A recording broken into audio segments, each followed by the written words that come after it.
Welcome to another Hearthstone video. I'm JJ from TrashcanTV and this is the Hearthstone budget series where we bring you the most elite Hearthstone decks on a beginner's budget for the Scholomance Academy expansion. Today's deck is the budget Warlock. We'll have some more in-depth stats and breakdowns after the sample games. If you enjoy this kind of content, I would ask that you maybe like the video and subscribe if you want to see more of these. You can also check out after this our other budget decks we've had. This will run you at 3,540 dust with 6 rares, 6 epics, 14 commons, and 4 free cards. Deck code, as always, is in the description. And there's 3 core principles to this deck. The first one is self-damage, so you can see that some of the really good cards in here, like for 0 mana you can get 2 minions that die to this game back to your hand, but it deals 3 damage to you. Flame Imp, overset a minion, but it deals 3 damage to you. And so that mechanic is definitely something that recurs here, and if it's a Thrasher, similar idea. But then we profit off of it with cards like Dark Lair and Diseased Vulture. Now, some of you might be aware that Dark Lair was recently changed. It's generally being considered a nerf, but arguably there is some advantages to being able to play it faster. We'll talk about that later in the Mulligan overview. The second mechanic is Soul Fragments. And as you can see here, there are some cards that say shuffle 2 Soul Fragments into your deck. And those are really nice because they can heal you in some more aggressive matchups, as well as having the bonus of triggering cards like the Shadowflight Scholar, where it says to destroy you destroy a soul fragment and you have an extra effect, in this case deal 3 damage. In this version of the deck, it's actually the only one we run. We found that some of the other payoff cards aren't as good, and the Shadowflight Scholar, you could run 2 of them, but we decided to instead include one Brittlebone Destroyer. They are kind of interchangeable to some degree in this deck, but we preferred it this way. Of course, Brittlebone Destroyer having the upside as well that he both profits from self-damage synergy as well as having drawn a soul fragment in the turn. The third mechanic that is in this deck is discard. Now, notoriously not a great mechanic, but the cards we have here are a lot better than traditional discard cards because they all say discard your highest cost card. We see that on Nightshade Matron, and we also see that on Expired Merchant, which is in here somewhere. There it is. And those we want to use specifically not to discard our Flesh Giants, though oftentimes, because they reduce their own cost, they won't be the most expensive card in hand anyways, but rather, Hand of Gul'dan. When you play or discard this, draw 3 cards. So one of the biggest problems with very aggressive decks oftentimes is that you run out of cards fast, and this combination allows you to not have that problem as much. So that makes the deck a lot more consistent. Now in terms of upgrades, if you want to play this as a non-budget deck, there's really 2 main cards that you could include. One that is very popular is Kenrith at Ebonlock, and he is very strong, no doubt. And if you have him, definitely put him in. If you don't have him, and you want to really play this deck, you could consider crafting him, but it's not a huge priority. It definitely helps though. Not very intuitive, but the other card is Zephrys the Great. Now, I know what you're thinking. Your deck does have duplicates, why would you run this? And the answer is, if you draw a lot with your Hands of Gul'dan, it can come to a point where you are out of cards, or there's very few cards left in your deck, and at that point Zephrys can be very good.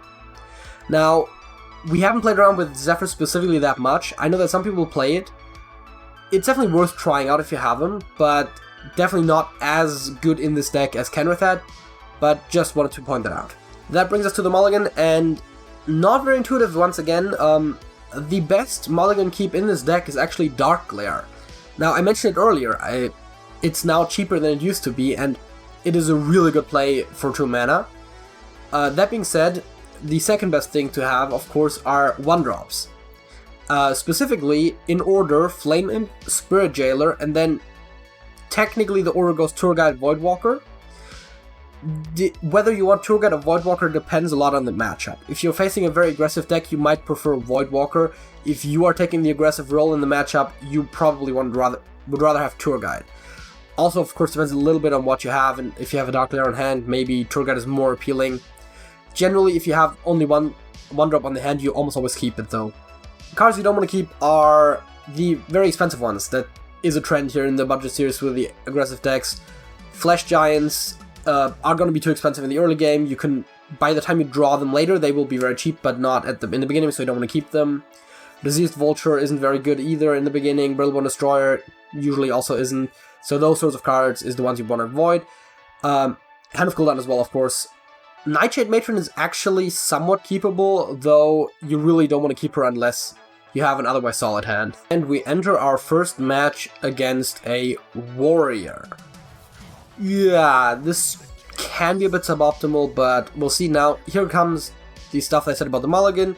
You want to keep the Spirit Jailer here. It's the third best keep overall in the deck, but that doesn't mean you really have to fish for the other ones. The differences are honestly marginal, and this looks like a really great hand. You have Spirit Jailer on 1, Dark Lair on 2. If you play something self-damaging on 3, that could be really good. We're starting off with the Jailer. Depending on what we draw, there could be an argument to be made for not playing the Dark Lair. We'll see. And our opponent passes the turn, and we will play the Dark Lair. Hand of Gul'dan, definitely not something you want to play early on. Of course, not that you could. But I mean, even then, this is definitely the best play. If we tap next turn, we could still play a 2-mana minion like the Expired Merchant to redraw a hand. That's very nice. Flesh Giant makes this kind of awkward. So I'm going to actually play a Nephroset Thrasher here. Flesh Giant made it so that I can't really play the Merchant to discard the hand.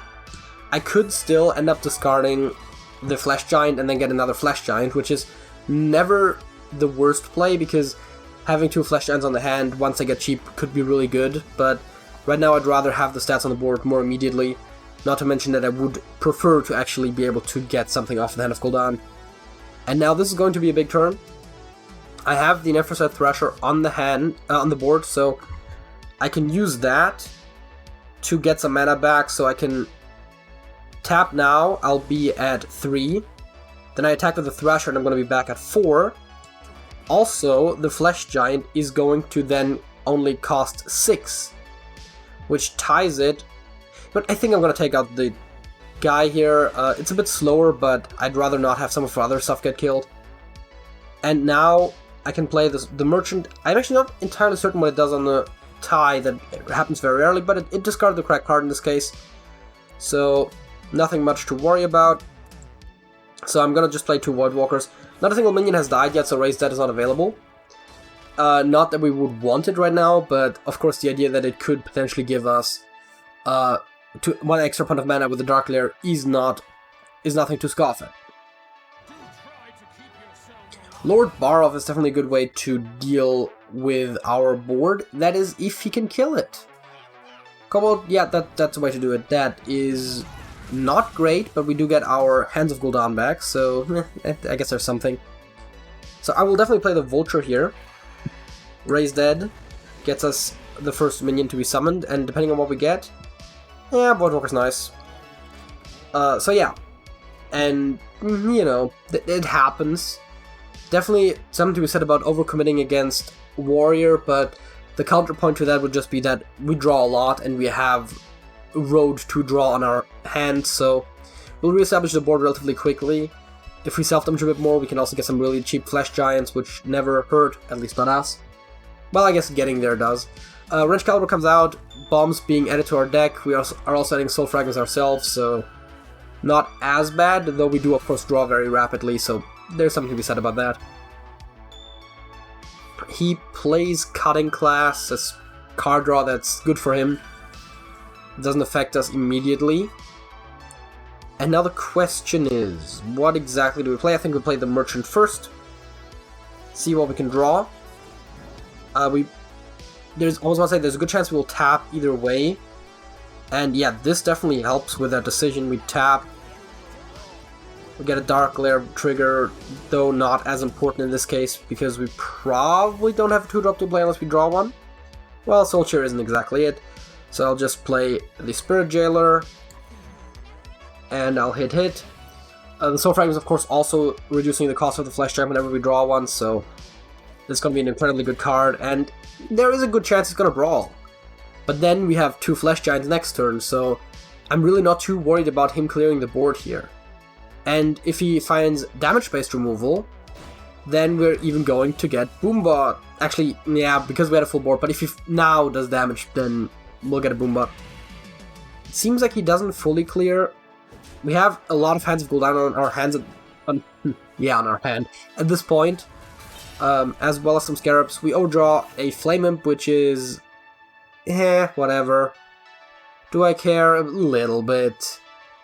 So, if we tap, the Giants are only going to cost 2. So I'm just going to play the Scarabs. Then I'm going to actually tap, because I might as well. It actually brings me 1 mana up between the Dark Lair and the Giants, and I can play the 2 Giants. And once again, do I have a full board? Now, granted, there's a good chance he can still clear this somehow, but if he can't, we instantly win. If he can, we just redraw and reestablish. And this is really what this deck shines at. Even though some of the control decks are very good at clearing our boards over and over and over, we are going to be able to reestablish over and over and over. And when we can reestablish every time and we chip some damage in there every now and again, then they will eventually die before they can really pull off their endgame. I mean, we're at turn 7 and our opponent is at half health. And it's a warrior. So that kind of shows you the strengths of this deck, really.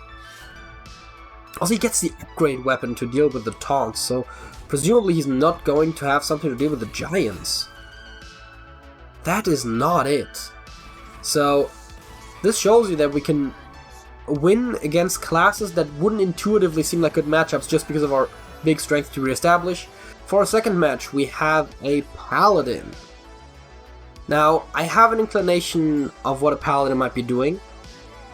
So, as I said, statistically speaking, Dark Lair is the best keep.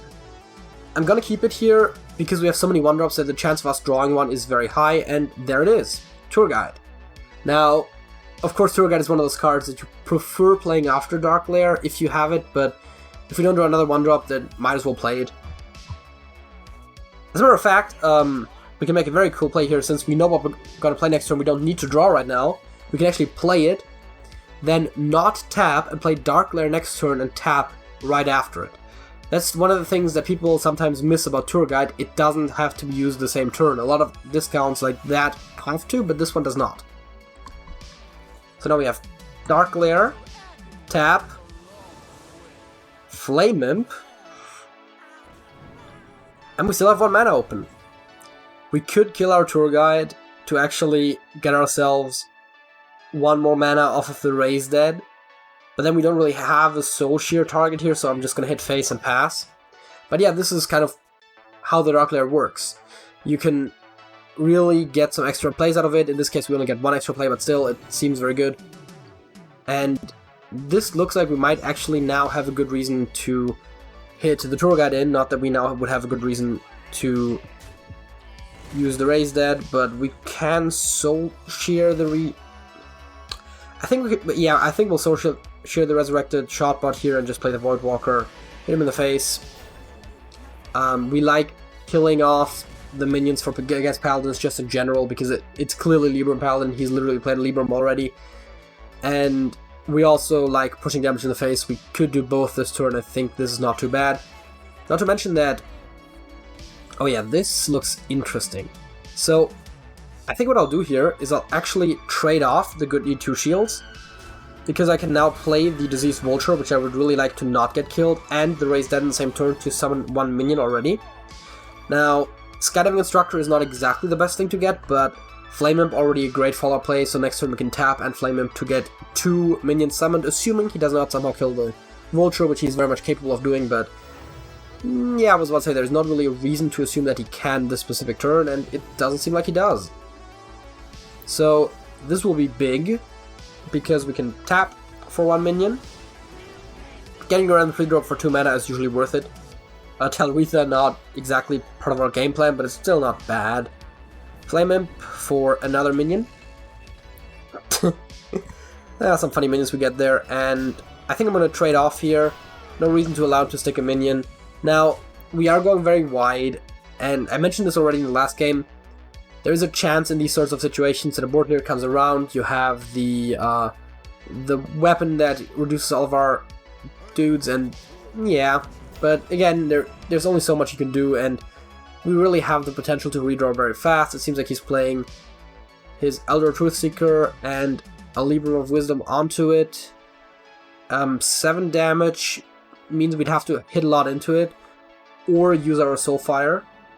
Which is definitely something that's possible. Oh, okay, he does not even go there. So, I think we can definitely Soulfire here. We could also hit. I think I'll hit with 2. With the logic being that I need some board space for if I want to actually go crazy with a Vulture, which I definitely want to do.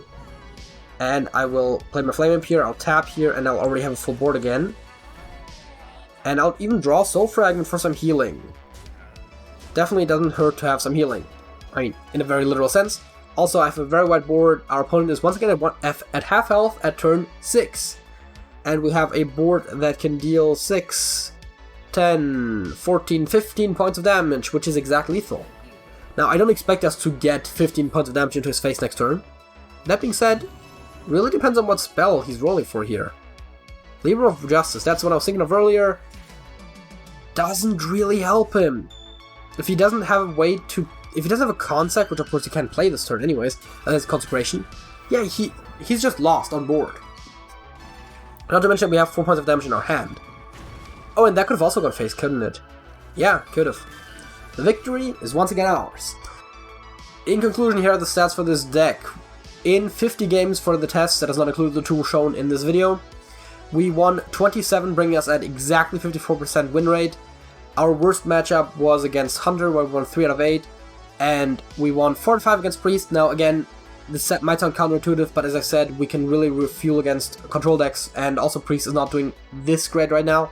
All of our test games were played in Diamond, and our average time per game was 7 minutes and 10 seconds. It's a bit on the slower side for our budget decks, but I think that's still fine. And let's get into the star ratings. Given that this is one of the lower win rate decks for our budget series, and one of the longer game times, I'm going to give this a 3 out of 5 for lettering speed. There's definitely better options out there if you really want to climb fast.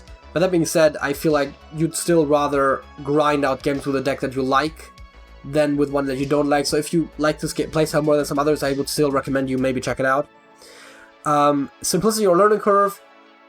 Generally, this deck is relatively straightforward, though given all of the mechanics that play into this and some of the synergies, and you know, not accidentally discarding your Flesh Giants instead of your Hands of Gul'dan, some of these other smaller things, we're gonna give this a 4 out of 5. There's a couple too many wrinkles in there for me to confidently give it 5 stars, so 4 out of 5 for complexity.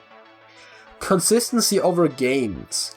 Now, there is those situations where you don't really shuffle as many Soul Fragments, but since we only have one payoff card, it's not as much of a problem. So the biggest problem really is drawing dead, and the chance of really doing that between our Hero Power and the Hands of Gul'dan also is very low. So I'm actually going to give this a full 5 out of 5 stars on consistency.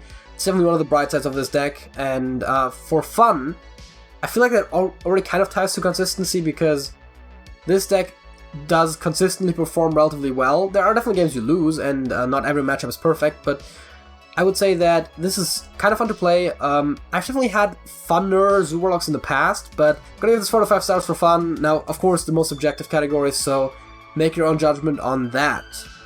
In conclusion, this is not our best budget deck, but it definitely does the job, and if you want something that's more efficient, you can definitely check out our other budget decks. If you have any questions, feel free to leave us a comment or join our Discord server where we have players of multiple skill levels that can answer your questions, and also just generally a great community to hang out in. Like, comment, subscribe, I said that before, and we hope to see you in the next time.